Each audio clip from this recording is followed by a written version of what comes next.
Imagine a man who changed the world not with a sword, but with a rule book. A man who was born on the margins of a country that wasn't even fully his own, mocked for his accent, dismissed for his origins, and yet somehow ended up reshaping the legal, educational, and civic foundations of the modern world.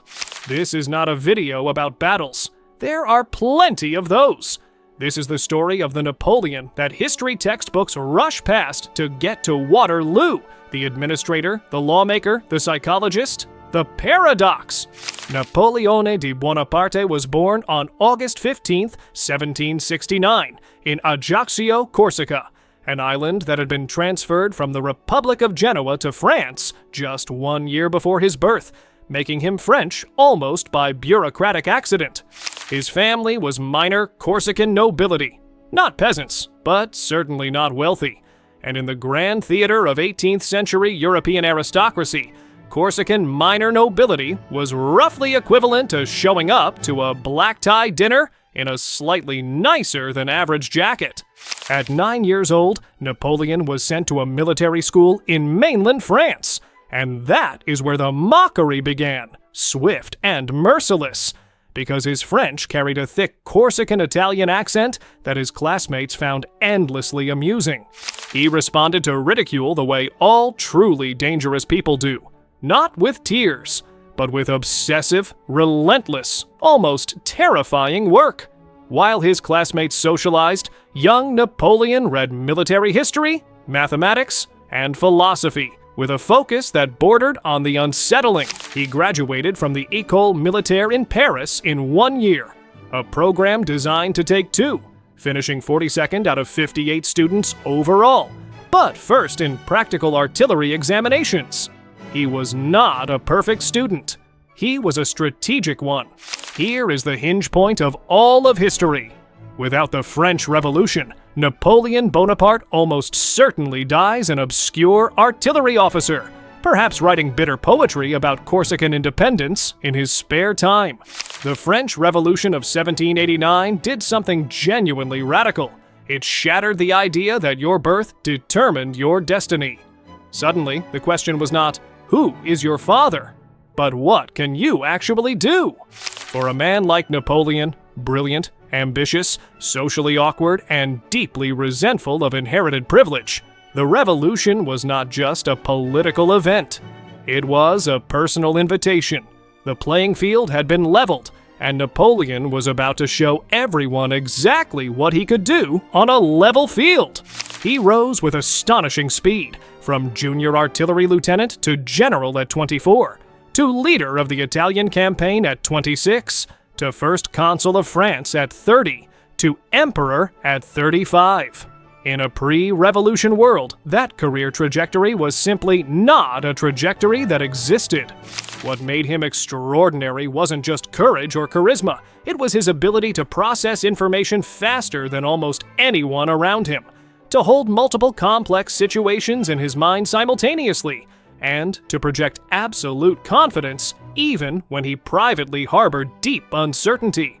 Let's talk about the thing Napoleon himself considered his greatest achievement, more important than any battle, more lasting than any empire. Not Austerlitz, not the Egyptian campaign, the Civil Code of 1804, the Code Napoleon. Before the Code, France was a legal nightmare, a patchwork of over 360 different regional legal systems, some based on Roman law, some on local customs, some seemingly based on whatever the local lord had for breakfast that morning.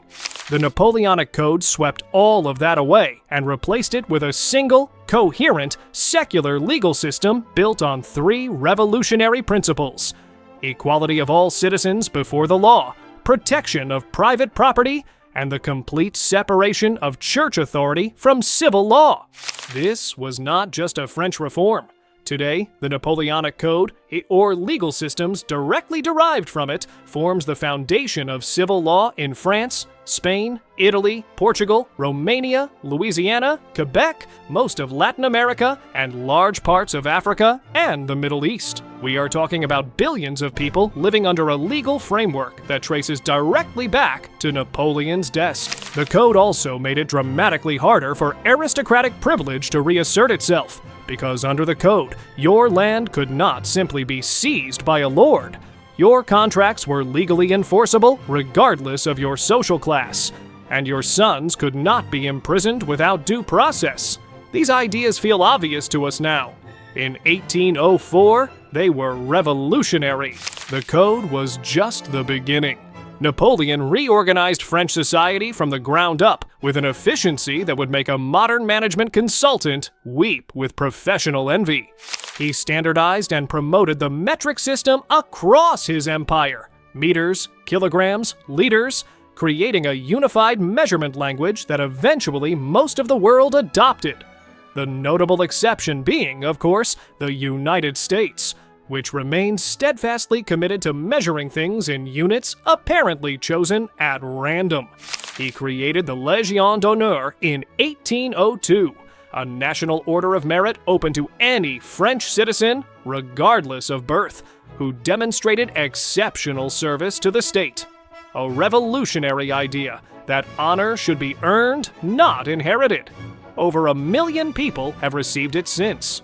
He completely overhauled the French education system, creating the Lycée, state-run secondary schools with standardized national curriculum, specifically designed to train a new generation of capable, educated citizens and future civil servants loyal to the state, rather than to the church or to noble families.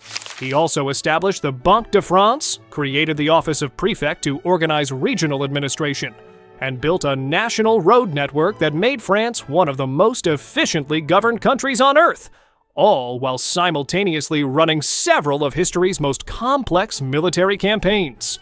The man did not sleep much.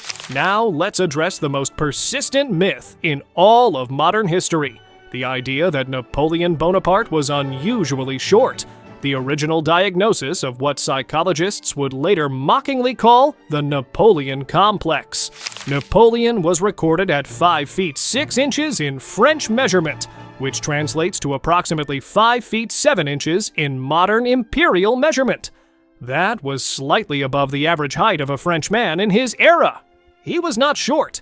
He was, by the standards of his time, average to slightly tall. So, where did the myth come from?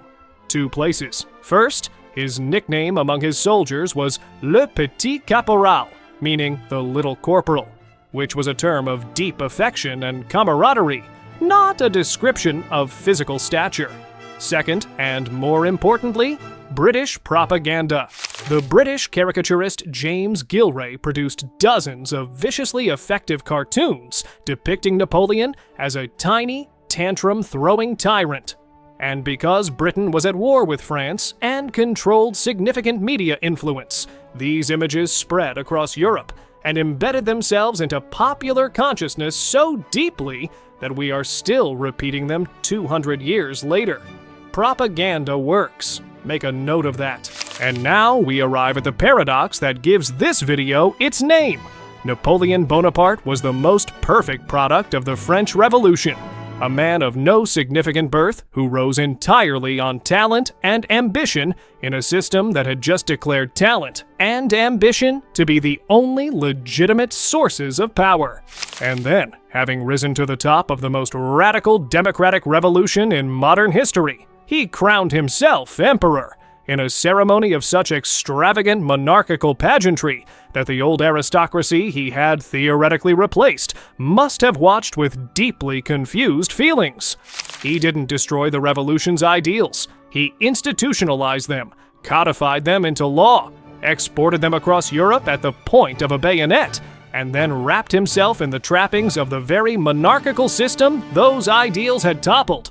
He was simultaneously the revolution's greatest achievement and its greatest betrayal.